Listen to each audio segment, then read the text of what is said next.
Hello, and a warm welcome to all of you from Notre Dame and from the team at the London Global Gateway who are coordinating the London Book Club. I have to tell you, I'm one of 10 siblings, and we have a regular Zoom meeting. This is beginning to feel a little like that. It's our family coming together and kind of sharing stories and learning a little bit from each other. Now, the sad fact is this is the fourth and final of this gathering. But we're just thrilled that you've been a part of the inaugural London Book Club series. And I want to thank you for participating, especially those of you champions out there who've been with us from the very beginning for all four parts of our series. But whether you're in your fourth week or your first, I just want you to know that you're all equally welcome. We're delighted that our numbers have grown over the length of this series, and we have far over 500 registrants again today for the London Book Club gathering. In our first 2 weeks, as most of you know, we took up the novel The Lodger by Marie Belloc-Lowndes and the Hitchcock movie of the same name, released in 1927. And in the third week, we took up Joseph Conrad's novel The Secret Agent, which Hitchcock made into the film Sabotage, which is the focus of our attention today, which I'm sure many of you have now seen. One of the goals of the Think ND Book Club series is to build a virtual community and connect us all together in this way. It becomes a place to think and to learn and to meet some people who may share our interest in that which we're reading and watching and talking about, and perhaps a shared love for Notre Dame. We recognize that the commitment of time in a virtual setting can become quite challenging in this age of COVID when many of us are on Zoom otherwise. But we're also aware that this is a wonderful way that brings us together. We formatted the meetings that we have. They're strictly an hour typically, and we want as much interaction and engagement as possible, which is why we use the breakout rooms and then bring you back for the larger discussions, but also give you the opportunity to offer your questions throughout. We hope that you'll find your experience with the book club insightful and engaging. And we hope that you stay connected not only to the London Global Gateway, but also to the Notre Dame's global network. I should say that there are many programs coming up through ThinkND over time, and I'd encourage you to keep an eye on that webpage and on the work of the Notre Dame Alumni Association. I just want to mention again our co-sponsors. It might seem redundant, but it's an expression of the depth of our gratitude that we mention them each time we gather. I want to thank the partners of the London Book Club, the College of Arts and Letters, the Office of Notre Dame International, the Barlow Performing Arts Center, the Nanovic Institute for European Studies, the Notre Dame Learning, and especially the Notre Dame Alumni Association. Thanks to all of our co-sponsors, without whom we would not be able to manage this each week and as often as they put on their programs. I want to say now, we do have a large group, as I said, and we ask that you use the Google form that is coming through to you in the chat function at the bottom of your screen to send in your questions. You can do that anytime throughout the program, whether individually or ultimately through your group leaders. We'll try to answer as many as possible. In the likely event that we don't get to all of them, we do have a private discussion board on LinkedIn where we invite you to contribute conversation, and Professor Ohmer will typically be there between live sessions. I'll commit her to one more week of looking at your questions and giving you a little response if she's able. She'll give you a little trouble for that later, I'm sure. In any case, she's a generous woman, and we all know that. It's time for me to introduce her formally to you, my colleague and friend, Susan Ohmer, who's a friend of the London Global Gateway as well, having spent a couple of summers there, as most of you know now, and a recent semester teaching in London.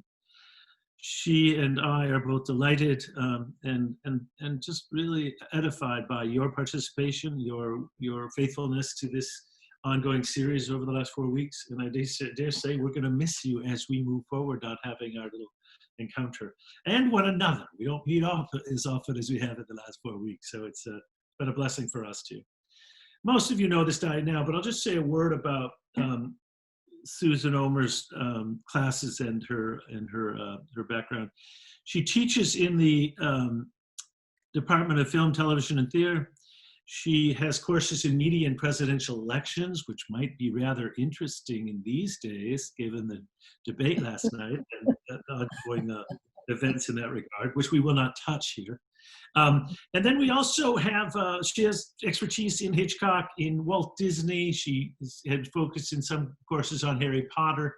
As she has said, she gets to do all the fun stuff. And I think most of our students would agree, as would I. In fact, she's completing a book on the history of the Disney studio. A more detailed biography for Susan Ohmer is on our Think Indy website, so we'd encourage you to look there. Susan, the warmest of welcomes to you today.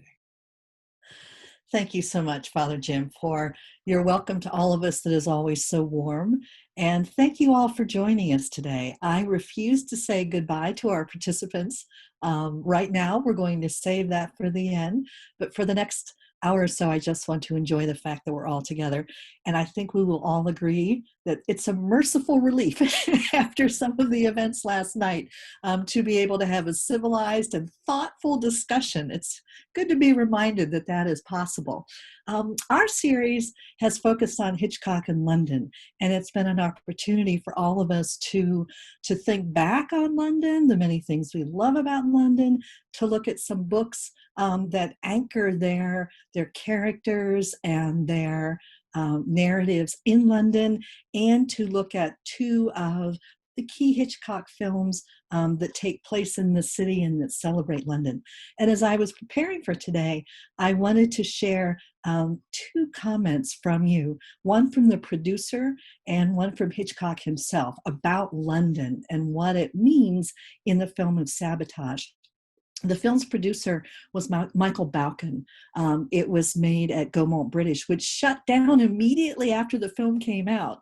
And it wasn't because Sabotage didn't succeed. It did all right in Britain, but much better in the US. It's because it was the middle of the 1930s and they weren't able to financially survive.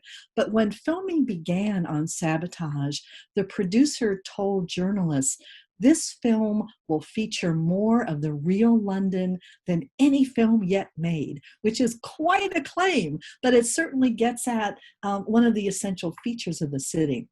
But a quote I like even more is one that Hitchcock gave in an interview to a film magazine in 1937 about the kinds of people who appear in English films of this time. He said, "English filmmakers too often ignore the people who jump onto moving buses, the women squeezed together in the underground, traveling salesmen, the typist and her boyfriend, queues outside cinemas, music hall girls, doctors, car salesmen, traffic cops, and schoolmasters. It is in them that the spirit of England lies." And I love that because it leads us to think about the kinds of people who populate Sabotage, the characters, the woman who cleans and prepares the meal for the Verlocks, the bomb maker who's more eccentric perhaps than evil, in contrast to how he appears in the novel, the people who come into the bird shop, the woman who's returning her parakeet, the people whom Stevie meets as he makes his way across London to Piccadilly. There are very vivid characters that speak to their time period and speak to Hitchcock's love of the people he grew up with in London. What Balcon said about there's going to be more of the real London than ever before is actually kind of ironic when applied to the film, because some of the film was shot on location. From, as far as I know, the aquarium scene was actually filmed in the London Zoo, but many of the main pieces in the film were not on location. They were filmed on specially constructed sets. For example, the Bijou Theater and the whole neighborhood around it, the shops, the newsstand, the buses, the people running around, that was all a set. That was all specially constructed for the film. And one way you can tell this has to do with the space and the proportions of a set, because actual environments are not created for cameras. They're created for people to inhabit and to move around. But when you see something that is perfectly designed for a camera and a camera crew, that's an indication that it's a set. Another example of something that might look real but was actually on a set was Stevie's walk across London. That was entirely filmed on a specially constructed set. There's a hint of that in the background. The buildings look as if they might be photographed, and in fact they were. They were a large set, like a flat rather, like a theatrical set that was set up behind the area where the parades were going and Stevie was going. So that was actually something that was fabricated. Now, speaking of locations, one of the things that I drew your attention to in the videos, and I'm sure you noticed right away, was a significant change of location from Verloc operating and Mrs. Verloc operating a shop that sold pornography to them operating a movie theater. And anybody in film loves that kind of change because it opens up opportunities to think about movies and to think about the contrast between what happens on screen, what's happening on the screen that we watch, where the characters are in relation to what's happening in the theater. If you love film, that just stirs your heart to see that kind of change. And there's another wonderful quote that I wanted to share by an English film writer named Sarah Smith. And she makes this very interesting point that we see that definition at the beginning of what sabotage is. And she points out that part of it applies to Alfred Hitchcock as well. She says that definition includes the statement that sabotage acts with the object of alarming a group of persons or inspiring public uneasiness, which is exactly what that film does. It certainly alarms a group of persons as we sit there and watch it. So I thought that was very apt as far as setting us up for some of the parallels between us watching the film and the characters operating within the movie theater. And then finally, I just like to note that another element of the film that draws attention to the fact that we're an audience watching a movie just as they're watching movies at times is the different levels of awareness and deception in the film. So we, for example, at the beginning, know immediately that while the characters are trying to figure out who committed that sabotage, we know it was Verloc. The way that montage is edited, we know who it is. When he goes home, though, he immediately becomes duplicitous. We see him trying to deceive his wife. He doesn't want her to know where he was. In fact, he says he hadn't been out at all.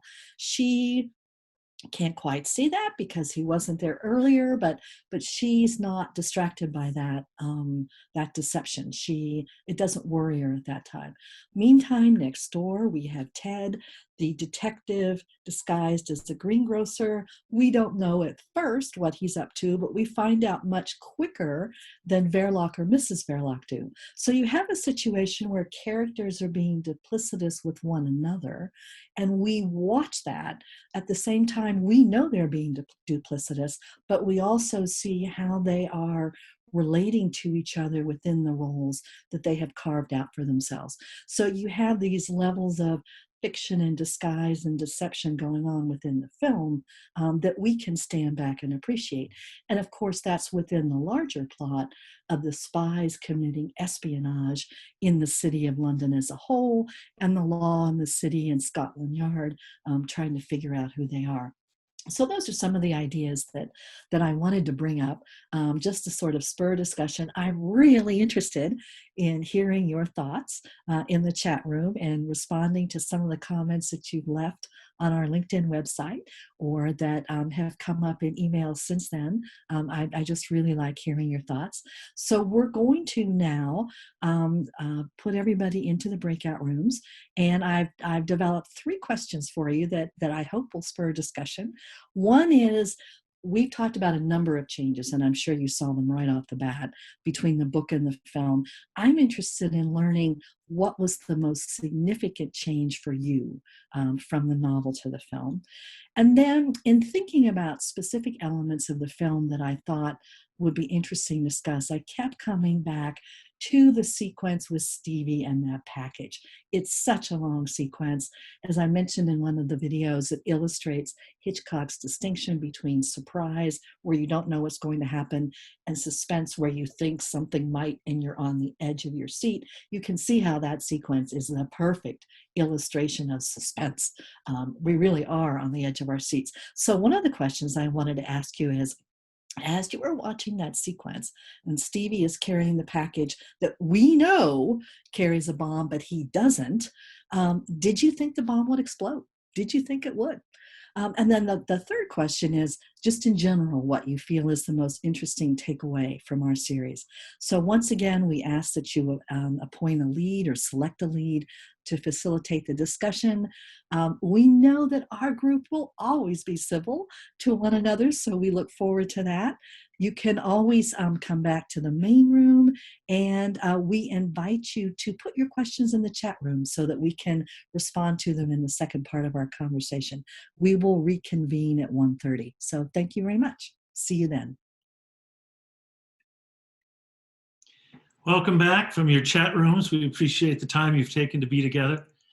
As Susan mentioned, we invite each of your room leads to use the chat function to share with us a key takeaway or a question to discuss with Susan. Please go ahead and enter your questions and comments now. I'd like to just say a word before I get to Susan about the backdrop behind me. You might see that beautiful building. It is actually the residence for our undergraduates in the Notre Dame London program. It was formerly the Royal Waterloo Hospital for Women and Children, and now because of the generosity of Mr. Bob Conway and his wife Ricky, we were able to acquire it about 7 or 8 years ago, and it has become the home base, about a 20-minute walk from where Susan is sitting. Susan's is sitting in front of the Piccadilly Circus, which is just about a 5-minute walk from our Fisher Hall and academic building. So we are marvelously located, and I'll reiterate again that you'd be most welcome to visit us if ever you make your way to London. As soon as the fog lifts, I always say, as soon as the pandemic passes. So Susan, I'm gonna just begin by throwing out a question to you. And I want to reiterate our thanks to those of you who have already shared your thoughts on LinkedIn and are now providing more questions. Some of you have mentioned that there are other film and TV versions of Conrad's novel, The Secret Agent. And I don't know, Susan, if you're aware of those. And some are also curious why an American actress would be in this role in this particular film. Yes, there are other versions of Conrad's novel. One of them is the BBC version with Toby Jones that some of you have mentioned that's really interesting and available on DVD. Another one was a 1996 film that came out as well. So it's a novel that's been adapted several times. There are also other adaptations of The Lodger. And I wanted to recommend a 1944 film directed by John Braham. It's spelled like Brahms, but pronounced Bram. It's a film noir, very expressionistic, and the actor who plays the lodger plays him as if he were the Phantom of the Opera. So it's wonderfully atmospheric and has elements of a horror film as well. So you have been reading novels that have remarkable lives on the screen, and more than one life on the screen. Yes, the question about why is there an American actress here is very interesting. In fact, that was due to Michael Balcon, the producer I mentioned, who said that this film showed more about London than any other film. He regularly went to Hollywood to meet with producers there and get a sense of what went on in Hollywood studios. And he said he learned when he was in Hollywood that Sylvia Sidney would be available for one film in England. So he immediately signed her up. Having a well-known Hollywood actress appear in your film was a mark of distinction, in the same way that it was a mark of distinction in Hollywood when English actors appeared there, when Olivier, for example, appeared in Wuthering Heights, or when Vivien Leigh appeared in Gone with the Wind. That was quite a nice thing to do. So it was the producer who signed her up. It was not Hitchcock's choice. She thought she would be working with Robert Donat, who is the hero of the protagonist of the 39 Steps, but he had fallen ill and wasn't able to perform the role of the detective Ted. And so they signed up John Loder, who was not as well known, and Sylvia Sidney and he didn't get along as well, although I think you wouldn't know it from some of their scenes. But that was not what she was expecting. So she was brought over. They account for her being an American by having Ted say in Simpsons, "How long or when did you come over from America?" Only about a year. So they build that into the script. So it was the producer who chose her. It was Hitchcock who chose Conrad's novel. He wanted to make the film from it. So that was his choice, not the studio's choice. One other character that I found particularly interesting was the portrayal of Stevie, as quite a young person in this role, and not as challenged, if you will, as the role in the novel. I thought that was rather curious. Would that be the directors or the maybe the screenplay writers' option to portray those differently? It definitely wasn't the the screenwriter's choice. They weren't involved in casting. The screenwriter was very important in scripting the knife scene, which we can talk about in a little bit. The studio generally made the decision on casting. Hitchcock would have had some input, but he probably wouldn't have had the final say. But you're absolutely right that the character of Stevie is not the Dostoevskian character that some of you pointed out last week.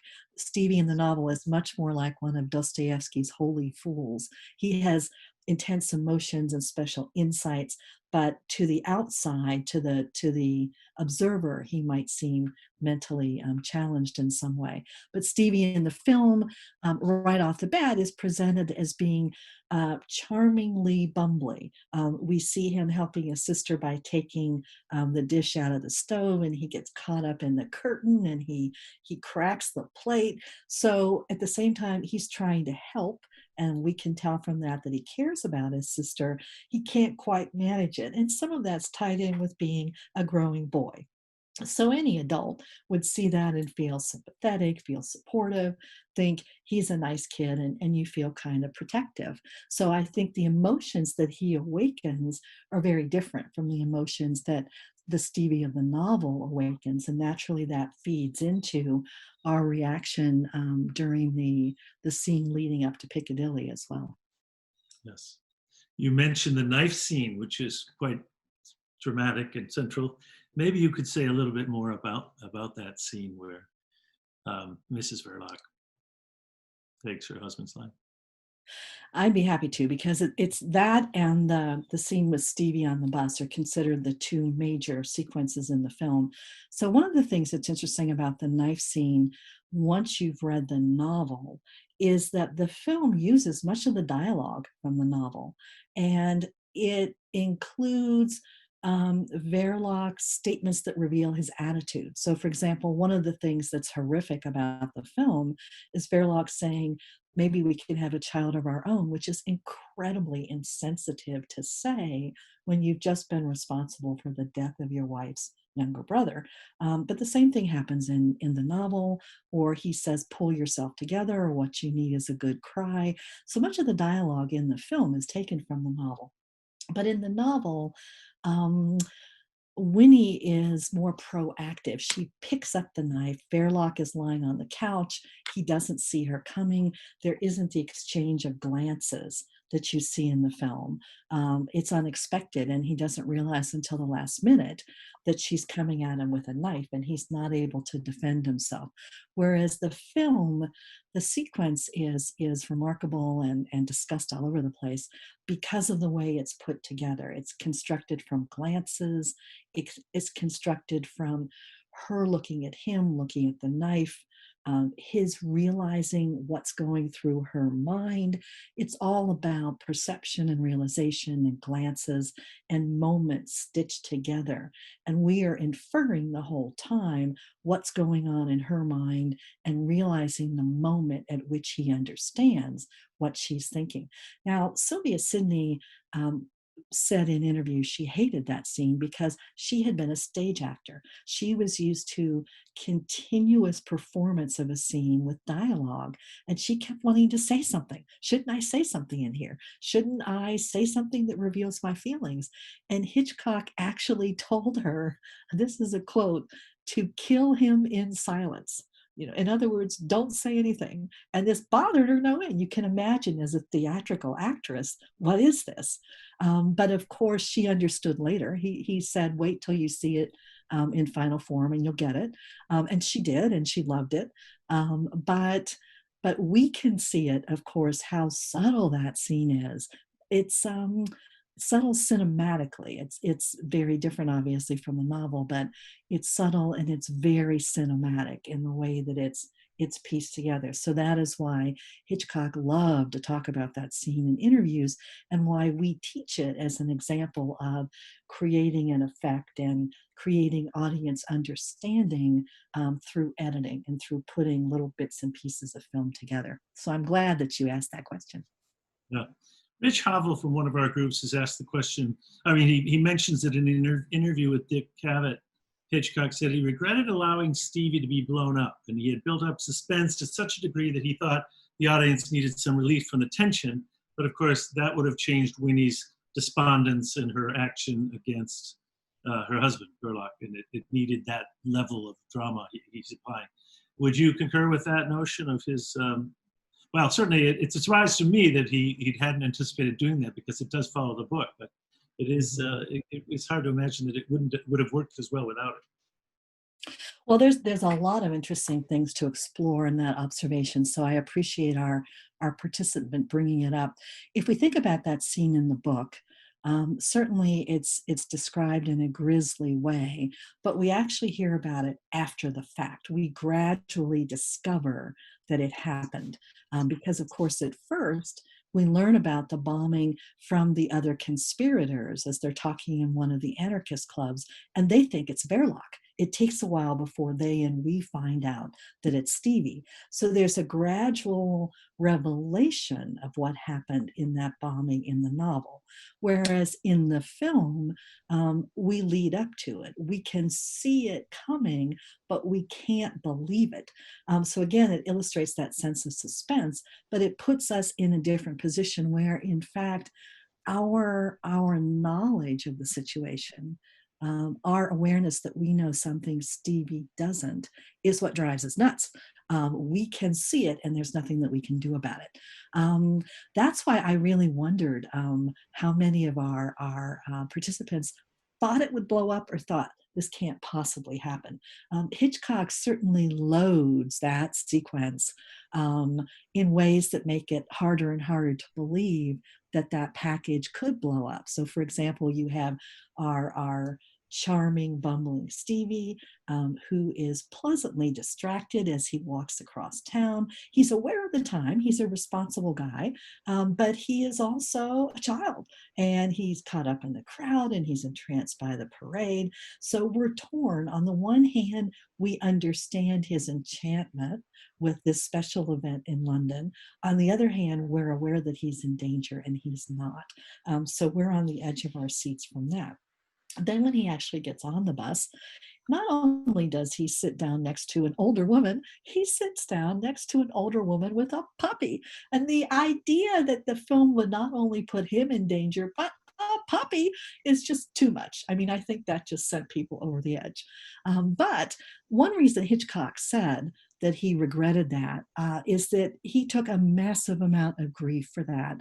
There was a film critic at the time, Caroline Lejeune, who published under the name, the initials, C.A. Lejeune, who ripped him to pieces in her column and said, how could you do that? That was disgraceful. That was uncalled for. Ripped him up in public, really went after him. She was a mother of a young boy, and she said that was just inexcusable. And apparently that meant something to him. He said he regretted it, and he kept saying he regretted it in interviews into the 1960s. He said he regretted that. So if you say it for 30 years, maybe it's the case. And it wasn't just, much after the fact. It was pretty soon after the fact.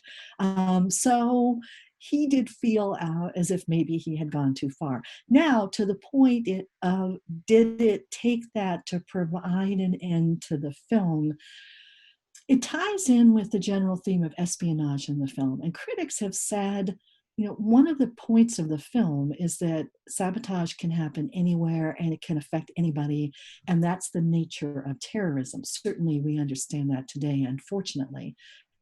And unfortunately, in London, we understand it, that things can happen in unexpected places. And this film is a reminder of that.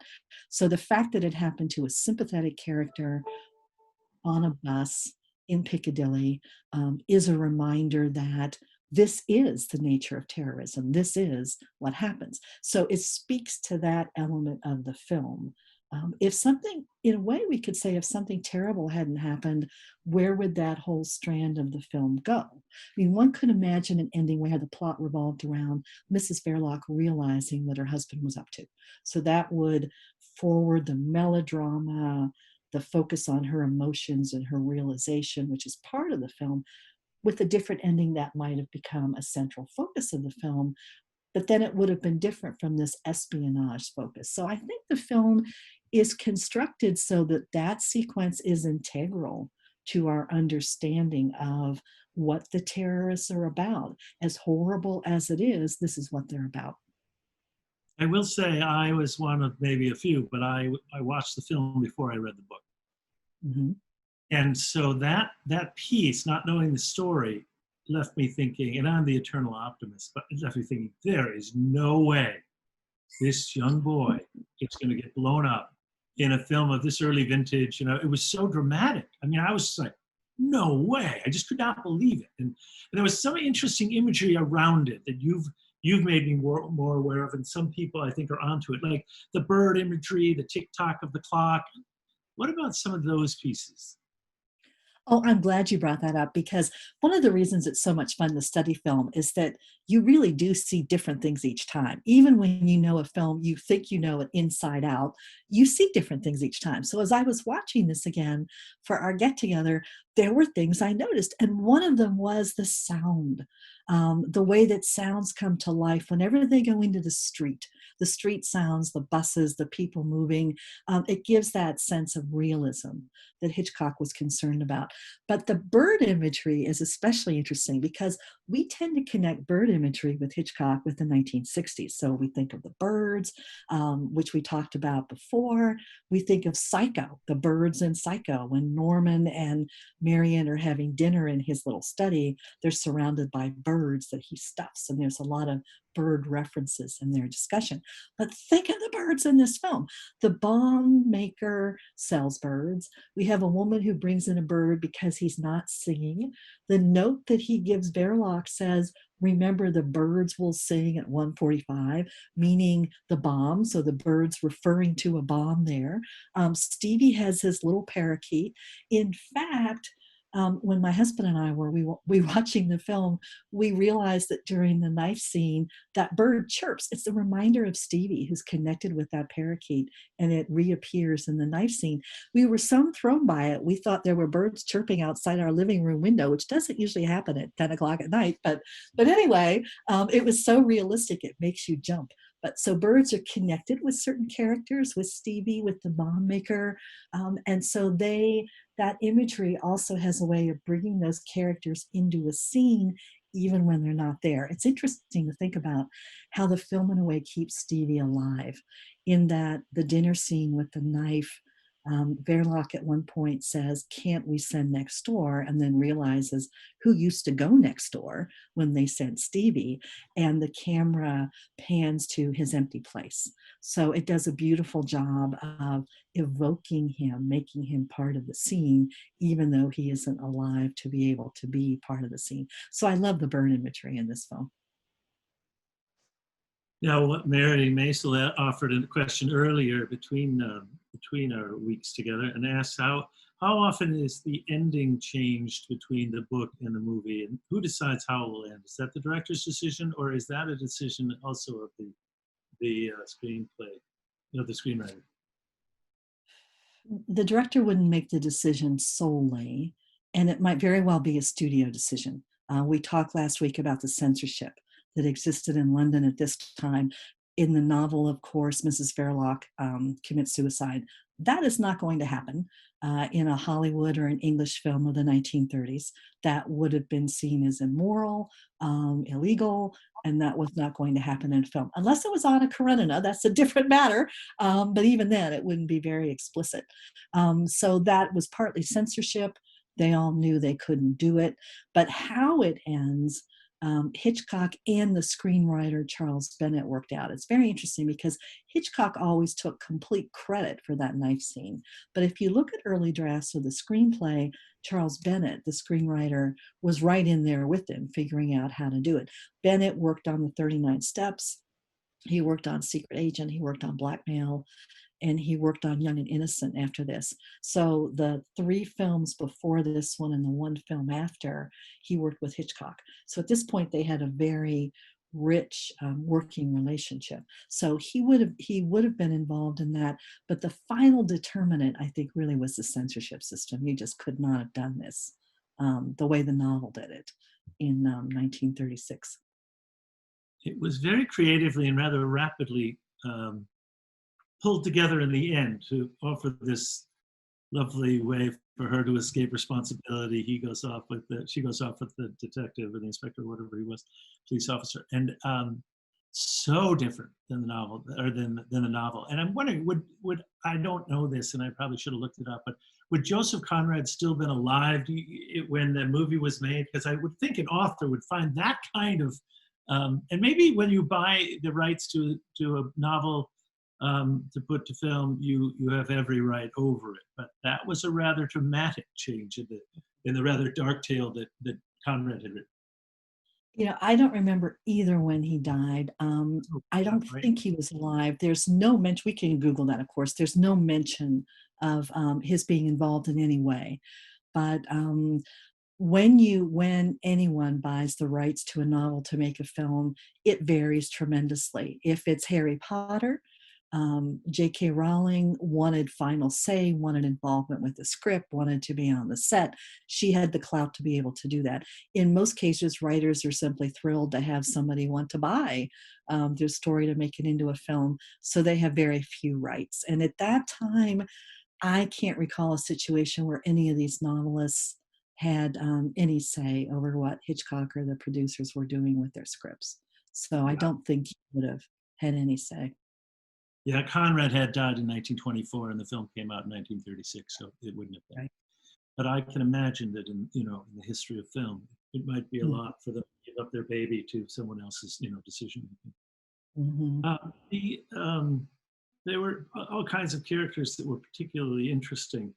Um, who do you the character of Stevie promoted this thing? But I noticed that the character of her mother featured prominently in the early part of the novel. No play at all. Is that just a Mhm. function of time and because it didn't advance the story a lot, but it was sort of interesting that she didn't appear at all. You get at something very important, Father Jim, and that is that if, in a very general way, films often compress literary text. So it is very common to see fewer characters and a focus on particular characters rather than all the ones in the novel. That's something, if you study adaptations, that's almost a general rule. The novel and the mother in the novel is tied more to an earlier time in London, different kinds of neighborhoods. It sets up a whole chain of other interactions. The mother moves to a different place to live, and none of that's in the film. The film is focused on the movie theater and the espionage plot. So a lot of that simply has to do with the greater economy of film. Now that, of course, connects to, you mentioned interesting characters in the film, and another one is the detective and how Ted contrasts so well with the multiple police representatives in the novel, because you have Inspector Heat and then you have the assistant commissioner. And Ted is more of a likable, charming guy. He's deceiving the Verlocks, but for good reason. And he falls for Mrs. Verloc, and he's willing to basically throw over his career to protect her, which is quite striking. You don't get people who are as deeply committed to a career in crime fighting in Hitchcock's films. We saw in The Lodger, the police officer was compromised to the point where, he was willing to arrest the lodger just because he was jealous of the lodger's interactions with his girlfriend. So you do see that in Hitchcock's films in the 30s. Blackmail too. The police officer is much more conflicted and not a Captain America clean-cut character in any way. We're coming to the end of our time together, sadly, but there is a note here that's a little cryptic, but I'm going to throw it at you and see what you can make of it. Barr says that Alfred Hitchcock described as putting the audience through it. Mm-hmm. Do you know that reference and what he was referring to in that regard?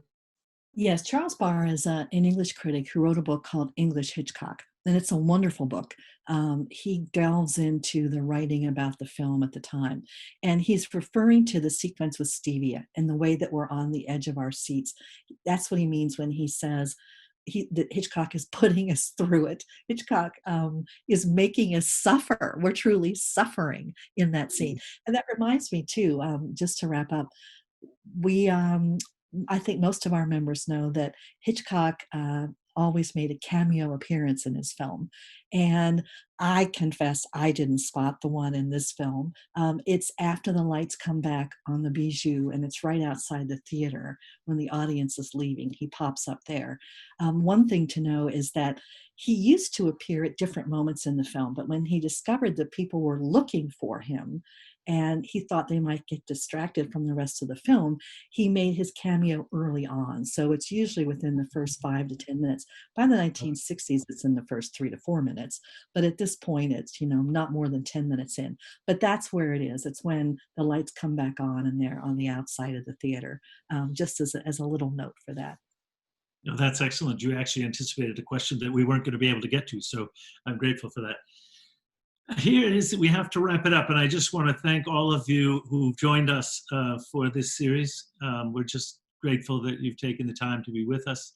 It would be difficult to overstate our gratitude collectively to you, Susan, for your time and your great expertise in these things, and your wit and charm. It's always a delight to be with you.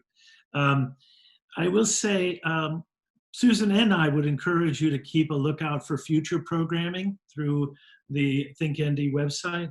If you're available next week at this time, we'll begin a new series called the Dublin Dialogue, which focuses on the idea of a university, which is actually the title of a book by the recently canonized St. John Henry Newman. So there'll be some interesting discussions around the idea of university and the implications for a Catholic university. So I think many of you will find that very interesting. And we'd welcome you to register for that event on the ThinkND website. Each of these events, even though they follow in succession, have separate registration pages. So we'd encourage you to keep an eye out for any of these events and find your way to register for them.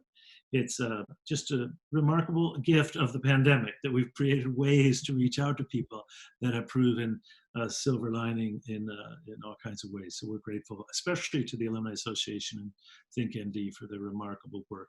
I should say a quick thank you, and Susan would share my gratitude with a team in the London Global Gateway, and here, Leah and Mary Scott, but our team back at in London who have been tireless in their support of this program.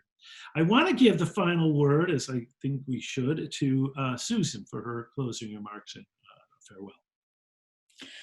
Thank you, Father Jim. And I just want to say thank you to all of you for making these Wednesdays so pleasant in the middle of this crisis that we're facing, knowing that we could all talk about such an interesting subject and share our love of London has been a source of great joy for me.